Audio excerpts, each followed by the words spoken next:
And now we come to Revelation chapter 2, verse number 8. And here's what Jesus says. He says, to the angel of the church in Smyrna, write, these things says the first and the last, who was dead and came to life. I know your works, tribulation and poverty, but you are rich. And I know the blasphemy of those who say that they are Jews and are not, but are a synagogue of Satan. Do not fear any of those things which you are about to suffer. Indeed, the devil is about to throw some of you into prison that you may be tested. And you will have tribulation 10 days. Be faithful until death, and I will give you the crown of life. He who has an ear, let him hear what the Spirit says to the churches. He who overcomes shall not be hurt by the second death. And so I titled tonight's message, Crushed. So appropriate here when we recognize this. And so as Jesus begins to speak, right, we're reading the letters to the 7 churches here as we're examining these chapter 2 and chapter 3 of the book of Revelation. And as he is sharing and as he's speaking to this church in Smyrna, we should recognize, or we should know, that this particular church, while Jesus often gave commendations and then he kind of gives the rebuke, and then he closes it off with a promise if there's change. This particular church, the church of Smyrna, the church that is suffering, he doesn't have anything bad to say about this church at all. There's nothing in there. It's all good stuff of what he says. No criticism in any capacity. And so it may be helpful for us to move to the place of understanding the history behind this church.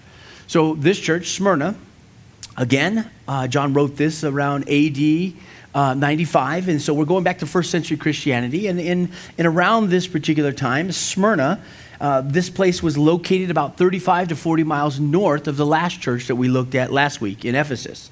So it sits a little bit north and a little bit closer to the sea there. But the city at this time, there was about 100,000 people in it. So it was about 10 to 15,000 people fewer than what we have here in the city of Westminster, okay? So it's still a pretty big city, especially, in and around this era of time. And so this place was known for advanced sciences, advanced medicine, and all of that. So it was this is not some... this is not some farm community here that is out in the hills where they don't get any traffic through. No, this is a major metropolitan area, and the advancements of technology in terms of what they had at that time, this is the crown city, if you will. It really was up there. Another thing about this city, it also housed another one of the 7 wonders of the world, and that is the Temple of Zeus was here in this place. And so they would get, these different worshipers that would come through, just to see the Temple of Zeus and all that. And so the name of the city is Smyrna, and that's a word that comes from a Greek word. You and I would know it better as myrrh. Okay, so that's the flavor behind that word. So it means bitter, but it comes from the Greek word myrrh is what it is. And as it moves up to 2019, or maybe we should say, let's go back a little bit. As it moved through the 20th century, okay, this was a city that was still there. It's still there here in 2019. But some of the remarkable things about this particular place is that this place has gone through incredible earthquakes over the centuries. This place in the 20th century, apparently there was some massive fire that burned a lot of things down within this city. And this city goes by the Turkish name today of Izmir. Now, all of that stuff might mean zero to you, but here's the reason that we share it. And the reason that I bring it forward with the background of this place, and I'll share a couple more things here, is so that you and I can understand that we're not just going through and reading old dead pages of some religious relic of the past that has no meaning in the present. There's super meaning here in the present. And one of the simple meanings that we can pull away by understanding the background to this is that these are real people. So the person that's sitting next to you, just reach out and just touch their arm like that. And I want you to say this to them. There you are. Yeah, did you feel them? Yep. Okay, now you guys are fighting. Okay, they're real people, okay? And so just like the person next to you is prone to have the propensity to have a struggle through the course of their life, same as you, so too when we look into the scriptures, we are looking at real people that had real struggles. They really went through things. And this city was legit. It was a place that people would want to move to. I mean, this is where the high rollers went, if you will. And so one of the struggles that happened here in Smyrna, and this is how it affected the first century church, is that during this time in Smyrna, this was a city that was kind of leading the way with what they would call, or what we know today as, emperor worship, okay? So Tiberius Caesar was there, and all of this emperor worship, it began, and it began to make progress, and what was a voluntary system here for that city turned into a mandatory system under the next ruler, under Domitian is his name. And what took place at that time is that they moved this emperor worship and they forced it upon all citizens. And here's what happened with that. So the Christians in this city, a city of 100,000 people or so, that once a year, the citizens had to come and they had to get, and I don't know exactly how this was done, so I'll just use a fake candle here. They would have to get a pinch of incense here around this temple somewhere in this city, and they would take this, and then they would say that as they pinch it, they would say, "Caesar is Lord." That's what they would say. And that was part of the thing for them to be able to get, watch, a certificate to be able to engage in trade and commerce and work within that city. So now imagine this, okay? Put this to yourself, okay? You go to an employer, and what do you do in your employment? You know, you have to go in there and you got to fill out 1099s. You got to fill out particular things so that you can work and they can tax you and all that stuff, okay? Now, if you don't fill it out, what's the employer going to say to you? They're going to give you the boot, okay, or the shoe. They're going to kick you out. It's not going to happen. And so under this emperor worship stuff that was happening here in first century Christianity, Domitian moved what was a voluntary system and he put it into a mandatory system, and he attached to that the citizens. They had to do this, and if they didn't do this, they wouldn't receive the yearly certificate that would allow them to work or trade within the city. Basically, you just shot yourself in the foot. It's like, you ain't making a living, man. You're going to be starving to death. And that's what these first century Christians went through here in Smyrna. They lived in this particular place. Now, the beautiful commendation that comes out of this, and one of the reasons that we're studying this, is so that we can get a grasp on how you and I can navigate through the difficulties that show up in 2019. And there's a lot of them that we're going to talk about, and you'll see the close correlation, if you will, persecution then and persecution now, and what it looks like, okay? A lot of people think that when you talk about persecution that, hey, this is a Middle East practice where they're chopping your head off. Yeah, that does happen for sure. But that's not normally what you see 99.9% of the time here in the United States. That's not what persecution looks like. And so we'll define that by the time we get to the end of this study.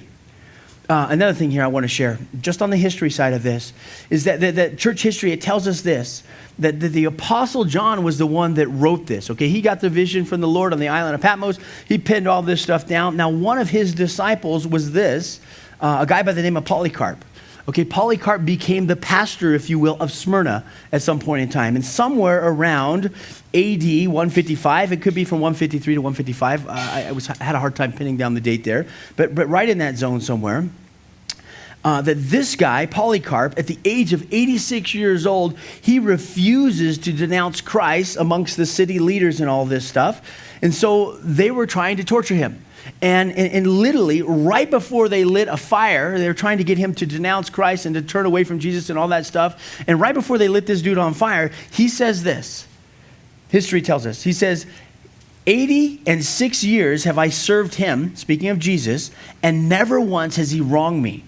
How then shall I blaspheme my king who has saved me? Polycarp was so committed in this city that the persecutions that started here maybe 50, 60, 70 years earlier, and they were continuing even to his time, and what John was writing about, yes, it was 50 years earlier or so, but all of these things that were going on within that city, they continued and they continued and they continued to persecute Christians, and the difficulty that was given to them, and the Christians that lived within this place, man, they stood up and they shined brightly in a very dark area. And I love that about what they did, because I can take great hope as I read the sufferings that they went through, knowing that, man, I'm not alone. I'm not alone when I go through a hard time. That God is legit, and he's not going to leave me, and he's not going to forsake me. Now, how can some of this stuff relate, since we're talking about the history side, how can some of this stuff relate to us in 2019? Anybody in here, by a show of hands, please raise your hands high on this. Anybody in here listen to Christian radio, like Christian music on the radio? Okay, virtually most of you guys listen to that. Now, some of the stations that I listen to are 89.7, which is kind of a worship and a teaching station, is 91.1, which is known as K-Love, and then the other one at 103.9, which is, help me out with this. Air One, there it is. You guys are on fire. You know that. So those are the ones that I vacillate through. When I'm listening to music, I'm an old guy, so I listen to 91.1. That's just the flavor that I like, K-Love. I just dig it right there. Okay, but whether you're on K-Love or you're on Air One, it's crazy about the commentary that is going on, and you're dealing with two different perspectives of generations as you hear these two different stations. But man, they are continually talking about the difficulties and the stresses and the pressures that younger generations are experiencing and going through right now. There's a lot of stuff that is out there, and people are having a real difficult time of coping mentally and emotionally and navigating through things.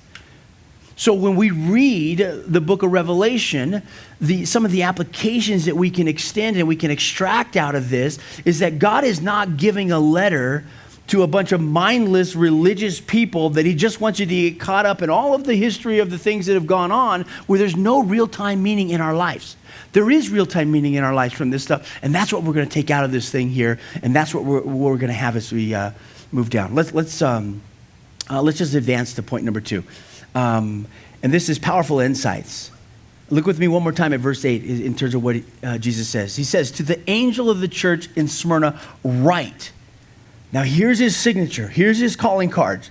When Jesus is addressing the city and addressing the church very specifically, here's what he starts with. These things says. That's it. We see that for all 7 churches. And he's making this very specific to them. And he says, speaking of himself, he says he's the first and he's the last. He was dead and he came to life.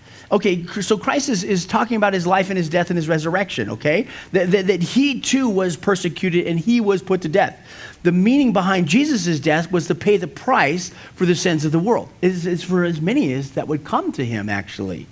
And so the insights that we're getting that come out of this is that while you and I can go through times of suffering and we can go through times of confusion, we can go through times where our pain overwhelms us. Yeah, that's all true.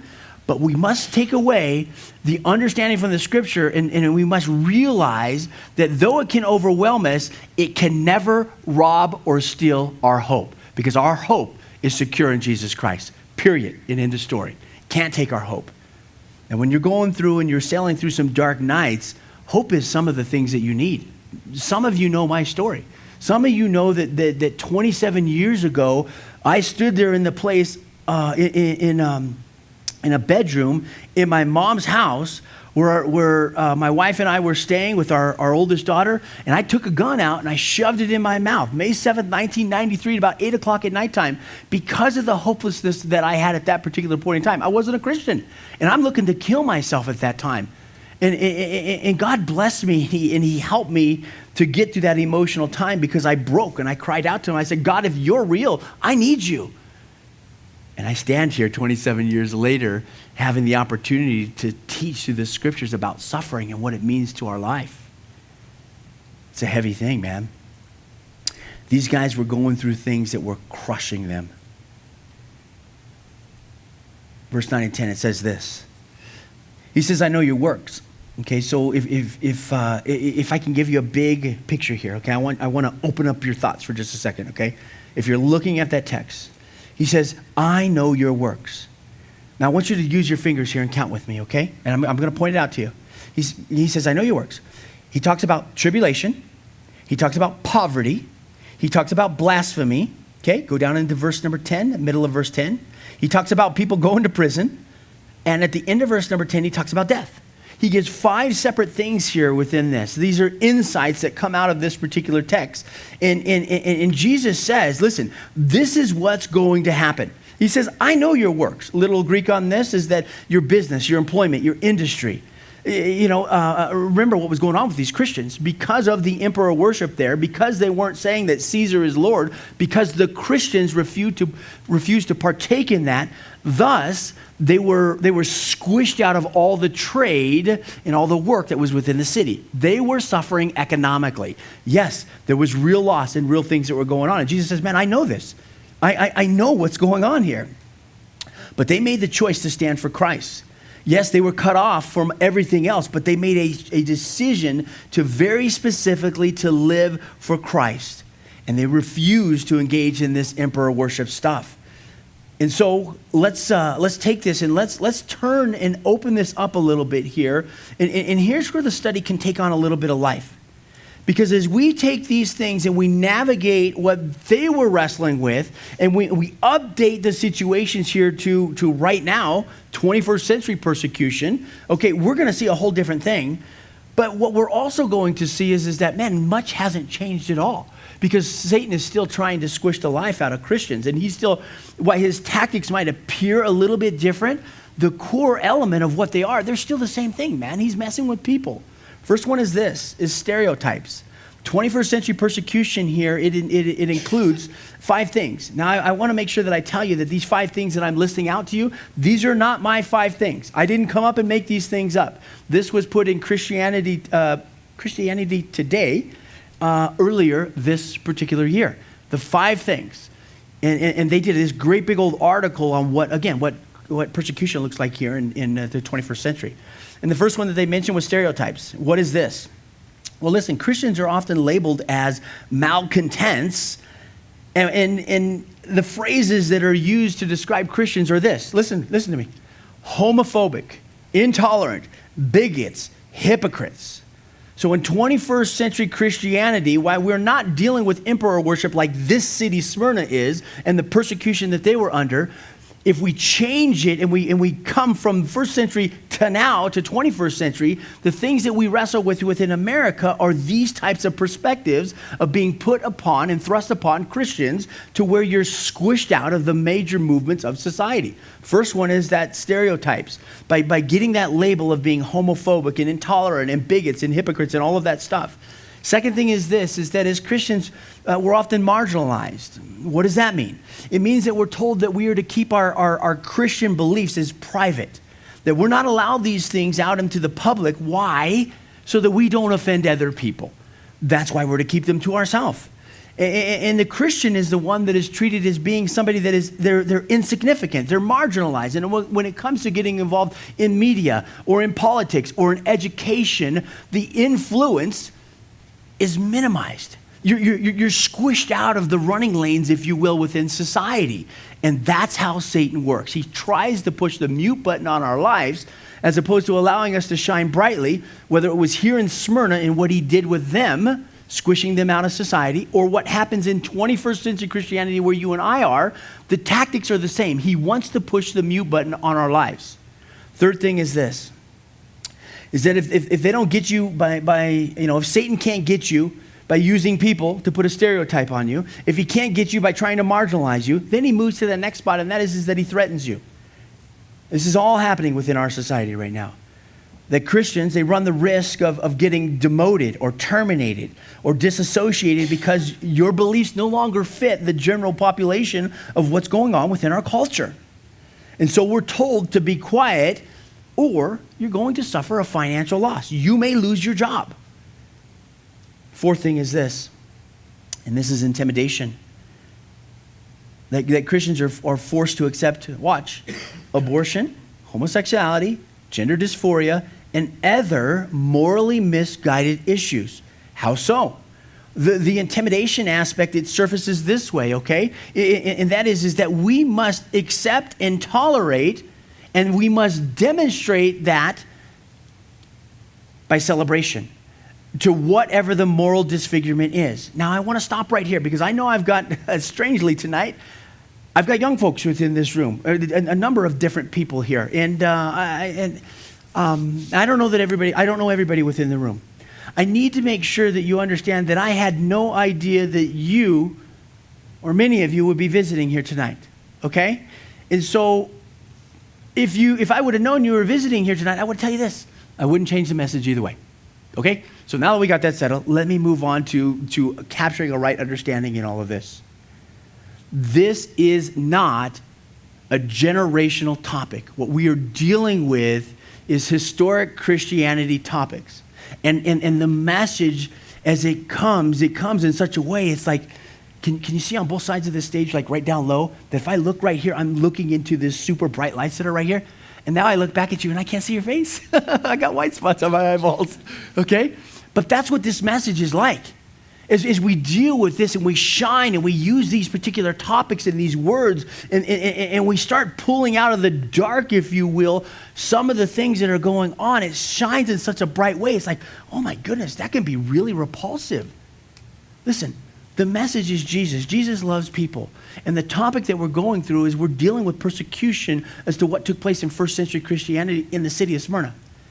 The application side extends over to where you and I live right now, and why so much of the Christian voice is put on mute is because nobody wants to be labeled with these particular things. Nobody wants to be the bad guy that goes down this rabbit hole of becoming dogmatically, what's the right word? Dogmatically irrelevant. The church is surrounded. And much of the church has had the mute button pushed on our own hearts and our own thinking to where we have navigated, drifted, have become watered down, and the topics that Jesus addresses through the segments of the scripture for man's own good are some of those things that are right now, that these very labels that we're talking about, homophobic, a bigot, all of these things, it puts maybe many of you in the room at a place that's going, I came to the wrong church tonight. I don't know. I don't think that's the case. I think God has very specifically has drawn all of us together here tonight so that we can get a glimpse at what 21st century Christian persecution looks like. He goes on. Or the article went on. That intimidation side, I don't know if I said this, so I'm going to re-say it again.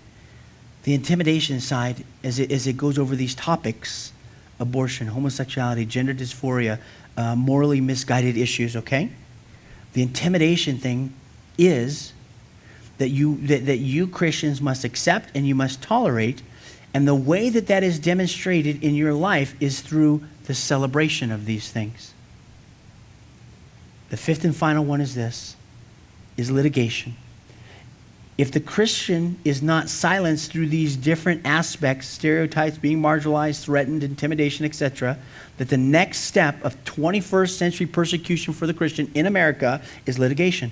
When all else fails, that Christian detractor has got to be taken to court. They've got to be punished. That person has got to be destroyed financially as they try to defend themselves and they try to defend their beliefs, because their beliefs are repressive and they're dangerous to society. And my goodness, this person is absolutely a nightmare. We've got to quarantine them. Now, if you think that all of those descriptive words that I just used are far-fetched, then perhaps I would draw your attention back to what has played out over the past couple years to the baker down in Littleton, because that's exactly what happened down there. It is an example of 21st century persecution. And the Christian, by and large, we are at sleep at the wheel because we don't understand the battle that is going on. The Christians in Revelation chapter 2 in this city of Smyrna, they engaged in the battle because it was something that was more... it was more in their face. And that is that you've got to take a pinch of this incense and you have to say that Caesar is Lord, or you ain't working in this city.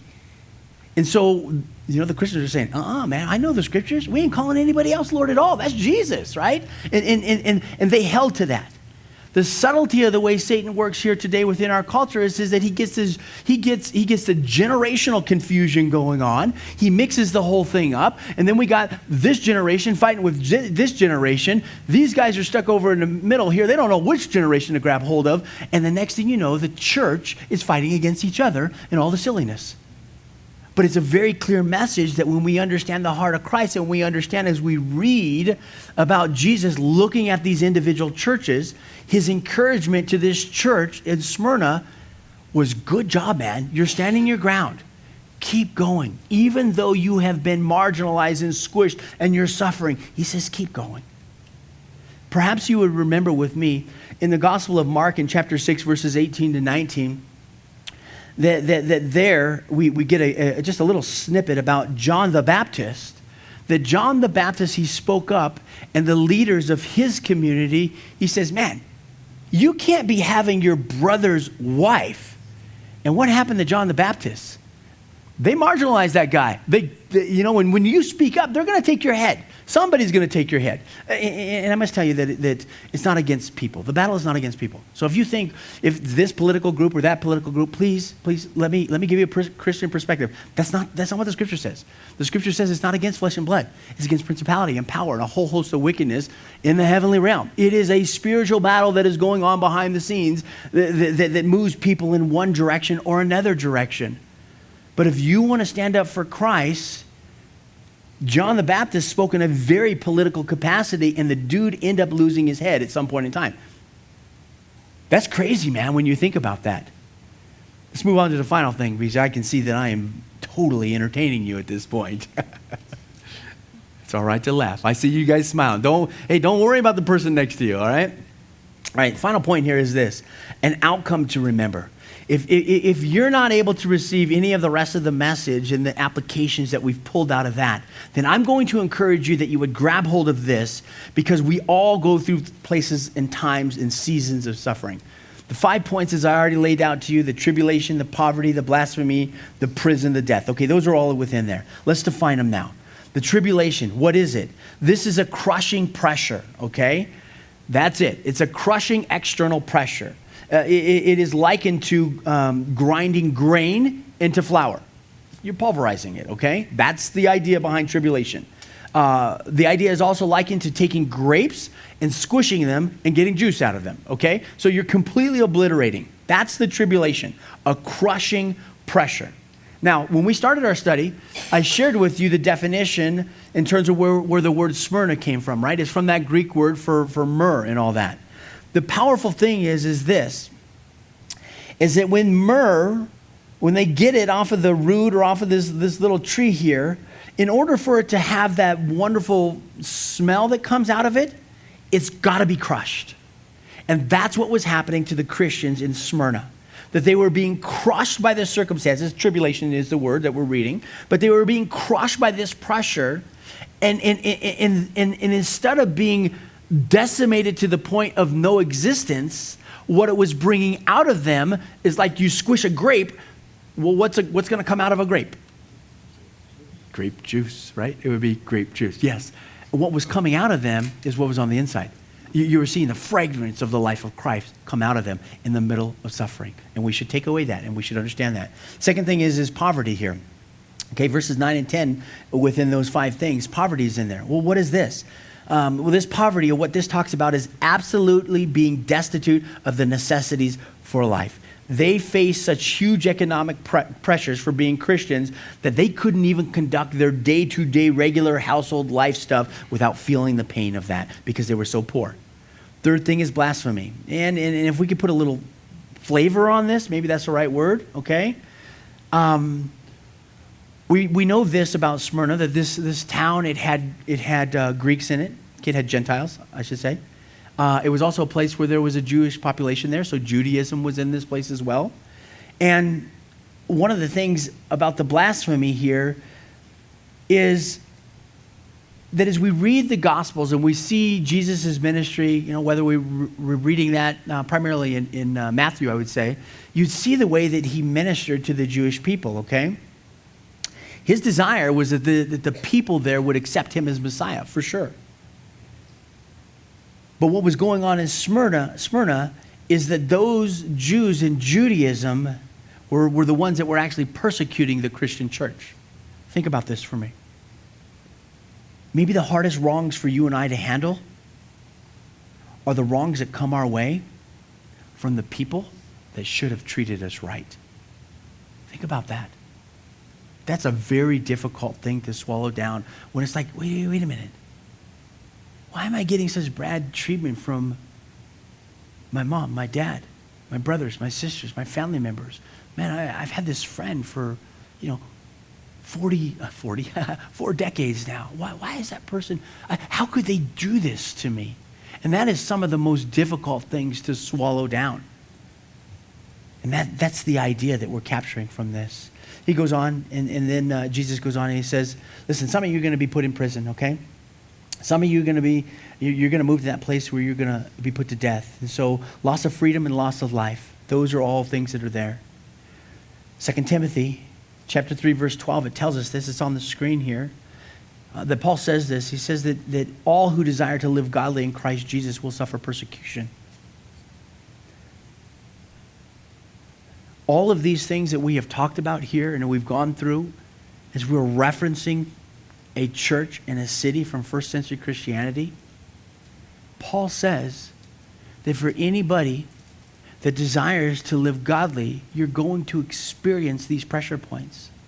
If you're living godly, if you're living for Christ, if you're walking out a lifestyle and an understanding that is consistent with what the scriptures teach, that you and I, that we will fall into these particular things. Doesn't mean every day, but there is a consistency of pressure that is coming against you. We outlined what persecution looks like in the 21st century. For us, for right now, this is what it looks like. It's not my opinions. This is not coming from me. I wish I could tell you I was smart enough to make all that stuff up. It'd be awesome if I was. But that's the tracking of what's out there. And my encouragement to you guys here tonight is that, man, don't push the autopilot. Don't check out and think that you can't engage in the battle. You're either in the family or you're not in the family. If you're in the family, well, be a productive family member, I guess. Stand up and walk with Jesus, right? And so let me give you two final insights here in terms of what we can take away from this suffering church, okay? How do we get through persecution? How do we get through suffering? Well, number one, I think we should understand that as Jesus speaks to these guys, at the end of verse number 10, he tells them that some of you are going to be thrown into prison and you're going to be tested. He says you're going to have to endure tribulation 10 days. But he says, be faithful until death. Remember what Polycarp did, as we talked about. In this exact city, these very words that Jesus spoke to this city are words that Polycarp had read, that he was around, that he was a disciple of the Apostle John, who's receiving this from Christ and writing this and passing these things out to the church. That at 86 years old, as we read at the beginning of the service here, that this guy stood up to the leaders, the political leaders in this city, and says, I'm not renouncing Christ. And they burned him. Jesus is saying here to this city that you're going to go through stuff. Here's what I want you to take away. I want you to understand this. He calls it out for a specific time frame. Some people for 10 days. Other people was to the point of death. And you and I should know that there's a limited scope when it comes to the seasons of persecution and suffering. And maybe the best phrase is when you're in the middle of going through something heavy, it's like, this too shall pass. We should remember that. This too shall pass. A limited scope. Second thing is this, is that, listen, we're to arm ourselves with the mind of Christ. And I want, the media is going to put 1 Peter 4 on the screen. If you have a Bible, I'd love for you to turn there as well. And this is the last portion that I'm going to take you to. 1 Peter chapter 4. Maybe I'll read it on the screen and then maybe I'll break it down in my Bible. Here's what it says. It says, so then, since Christ suffered physical pain, you must arm yourself with the same attitude that he had and be ready to suffer too. For if you have suffered physically for Christ, you have finished with sin. You won't spend the rest of your lives chasing your own desires, but you will be anxious to do the will of God. That's the New Living Translation. That translation is a thought for thought. It's not a word for word like the New King James that I'm reading from. It's a thought for thought. But it so expresses the thought in such a flavorful way that I thought it was important that we at least look at it on the screen. But I want to make sure that we also have the understanding around that. Because the flavor of what this thing brings up sometimes can be, I don't know, maybe it can strike your heart as being radical. Guess what? If you read any part of Jesus' life or the apostles in the New Testament, you will understand that Christianity is radical. And we have come to a belief system here in our time of life and in our country and within our state and within our city even, that Christianity has turned into something more than I go to that building so that these people can pump me up and that I can feel good with the type of music that we sing, and that I could get in there and that all of my problems evaporate and they give me a medal for just showing up there, a participation medal. And I feel so good about that. That's what Christianity has become in the 21st century across America. If you and I were to collect our thoughts together as we read the scriptures, we'd realize that the birth of the church at the inception, and as we read through the book of Acts and the epistles, and even here in the book of Revelation, that you and I would realize that that's not what Christianity is. That's an American version of Christianity that has become so popular, but has become so watered down in its effect upon the culture around. That real Christianity is radical, is real, it's raw. It's where people that are hurting and struggling, it's a place. Jesus is the person that we can run to receive help and healing and anything that we need in our time of need. But what Jesus calls is not for perfection in yours and my life. What he calls for is something that most people are not willing to give. Watch, it's a commitment. He wants you to be 100% committed to him. Notice I didn't say perfect. He's not looking for you to be perfect. Your righteousness is in Jesus Christ. My righteousness is in Jesus Christ. It's based on what he has done and not what I can do. It's not keeping religious codes. It's not keeping a set of rules. But it is understanding a person, Jesus Christ. It is understanding the heartbeat of the Father.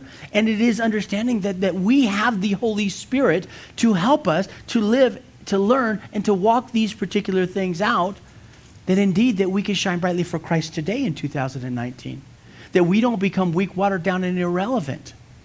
And the struggles to walk as a Christian, what we're closing with here in 1 Peter and 4, is that Peter brings us to the forefront speaking about the last days. And he says, listen, he's reminding these Christians, he says, listen, Christ suffered in the flesh.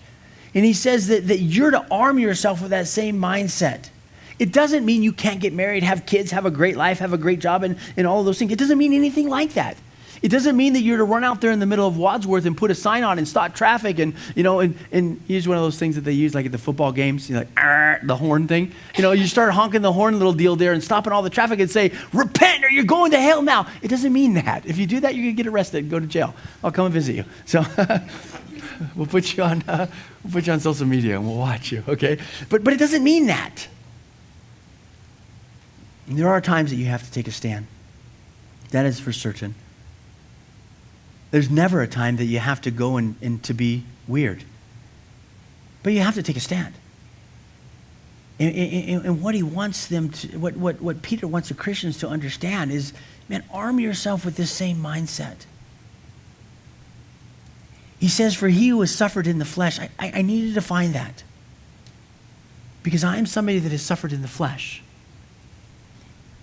What the Greek tenses and the flavors of this verse mean is that somebody that has suffered the ill effects of sin.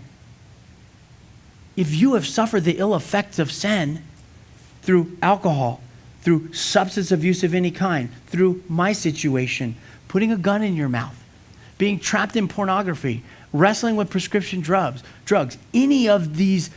We could go through a whole litany of things in terms of laying these things out.